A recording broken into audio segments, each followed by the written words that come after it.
This Valentine's Day, get a Heart Baker pizza from Papa Murphy's. You complete us. And we mean that literally. With Take and Bake, we prepare it, you make it yours. So make us yours today. Papa Murphy's. Change the way you pizza. Why are you so pessimistic about BYU? They get their football schedule, but it seems like you're pretty well convinced that, hey, the world's ending and BYU is not going to a bowl game. Well, I mean, I'm not sitting here saying the world is ending, but I don't think that we should be sitting here assuming a bowl game. I don't think you should. I think the schedule is an ass kicker. I think, you can go up and down this schedule, and again, I just have to say, I love that BYU, even though this schedule is really difficult, I love that they have this beautiful graphic, and they made a big deal about it. Like, I love that that's their mentality. It's great. But this schedule has, you're not, everyone made a big deal out of the fact that, senior day is no longer Idaho State or some, mediocre low-end school, that now it's Oklahoma, coming to your place to own you. But, dude, look at, I just, as I said yesterday, look at November. I think this is the biggest difference. November this past season, was Boise, bye week, Utah Tech, Stanford. Who was excited about that? That's not a great schedule. Okay, so November in this coming season is at West Virginia, Iowa State at home, Oklahoma at home, at Oklahoma State. Yeah, and on paper, that's great. That's really exciting. I like those matchups a lot, but I'm not going to get away from the fact that come this fall, we're going to have a lot of shows where we talk about, damn, they got run all over, or man, they just couldn't get it going in this game, or you know what I mean? And that's what I worry about. I worry about this concept of you join the Big 12 and you've got a lot of momentum in that. And I love that you joined the Big 12. Yes. I've obviously, I'm a big advocate of it. I love what they're doing with that. But at the same time, that doesn't just inherently mean that your fan base is going to turn into something they're not, which is reasonable about losing. You know what I mean? It's going to be a long season. No, I'm not trying to hate. But I also think, I mean, listen, the schedule's not easy. You look at this schedule, and there is no question in anybody's mind that when you look at this schedule here, this is one of the most difficult schedules BYU has had in recent years. Yep. Your bye week comes in October. You open up, Big 12 play at Kansas, who had a rejuvenated season this past year. Yep. Cincinnati comes home to LaVell Edwards Stadium on a Friday. By the way, I also think this is pretty significant, because I think Mitch Harper at KSL pointed out this game is on a Friday night for one reason. That's General Conference weekend. So the Big 12 scheduled BYU Friday night so as not to interfere with General Conference weekend. Well, and that's appreciated. So, but what does that say? I mean, when you're looking at this schedule and you realize all of a sudden, the Big 12 doesn't want the damn Mormons and their white salamanders infecting the conference. Because that's what we heard, right? We heard God's name, image, and likeness. Those damn Mormons in their underwear. That's what we were all. The Pac-12. No, we can't. Well, all of a sudden now the Big 12 is scheduling games to coincide with General Conference, which is a big flipping deal. God bless. That's a big deal, right, Timmy?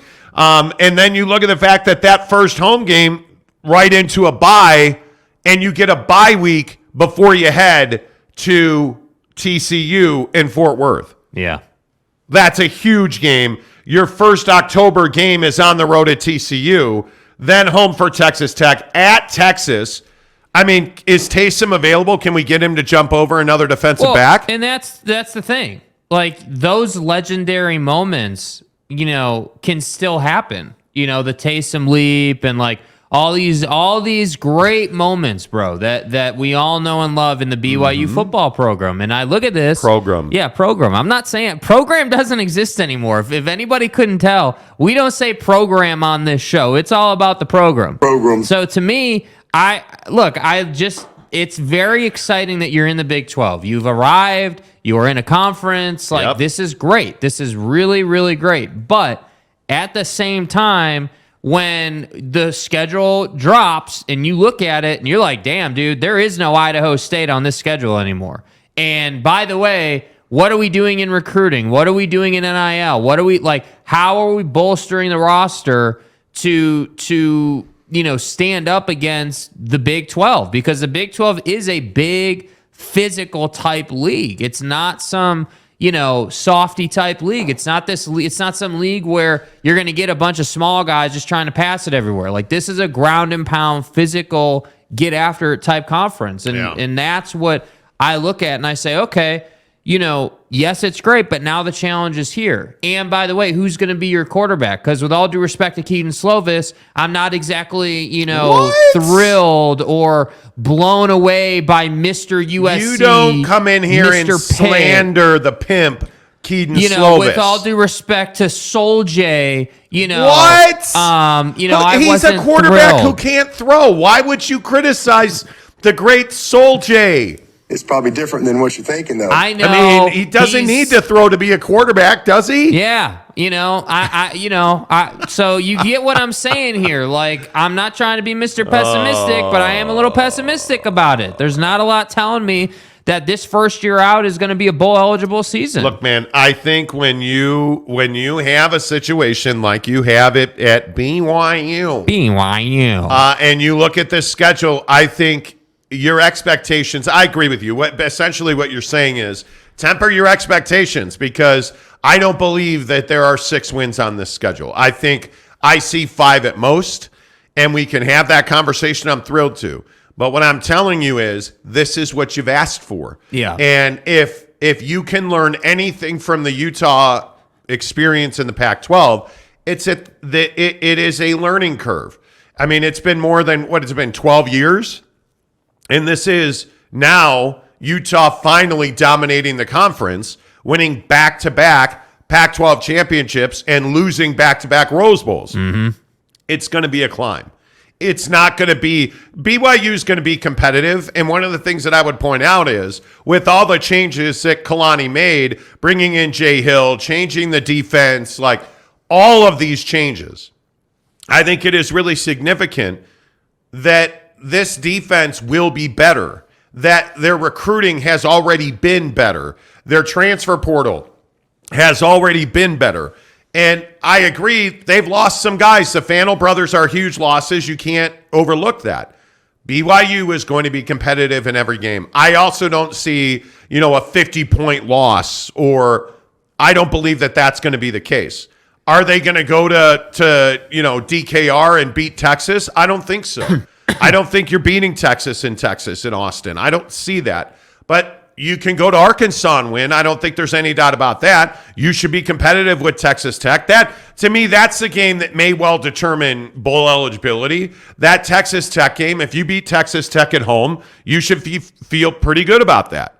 But make no mistake about it, BYU fan, and I understand that a lot of BYU fans here on the Showgram like to absolutely be negative and live in a negative space where under a rain cloud. Yeah, everything is terrible, and we don't have any food, and the power's out, and it's going to rain all day, and it's just negative. Right.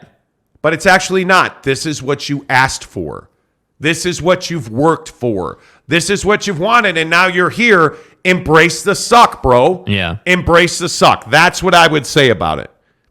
Yeah, I mean, I just think we know how, in my personal experience, I know how volatile, the BYU fan base can be. The notorious, the vaunted Cougar board message board that we always hear about, right? We always hear about these places. Did you really just bring up Cougar well, we board? always hear about these places where people are talking about this and people are talking about that, and how long is Kalani's best friend going to run a crap defense all year, and we just hear about the fan base. God damn it, if we drop 8 one more time. Yeah, you know what I mean?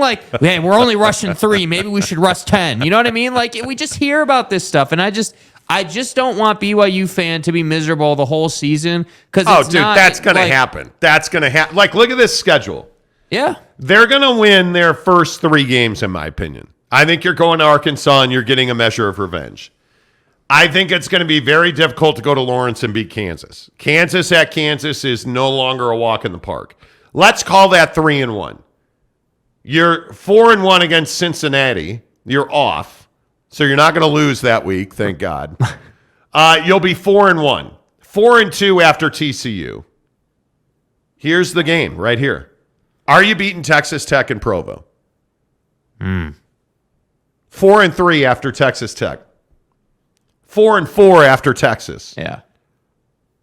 4-5. Nah. After West Virginia. Come You're on. not going, dude. You're not going. Come on. It's you're Keaton Slovis, bro. You're not Come going. on. You're not going to Morgantown. Come on, where dude. they take hoses and brushes and clean coal. Come on. You're not going. That was a clean coal. Right. Because they piles and hoses and I'm they a clean off the fucking coal. unit. Yeah, they clean off the Yeah, they take a sponge and some Dawn dish soap. That's not what clean coal is. Anyway, the point is you're not winning in Morgantown.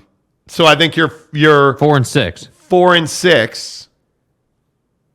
And I think 4-5. Or 4-5. You're going to beat Iowa State to get to 5-5. And now Oklahoma at LAS. Oklahoma. You're going to be 4-7 at that point. And then you play in Stillwater for Oklahoma State in Stillwater. Dude. Saturday, November 25th. Boone Pickens Stadium against the mullet, Mike Gundy. Mike Gundy. I'm a man. Yeah, dude. Mike Gundy. Is this team, my question is again, is this team bowl eligible? I'm a man.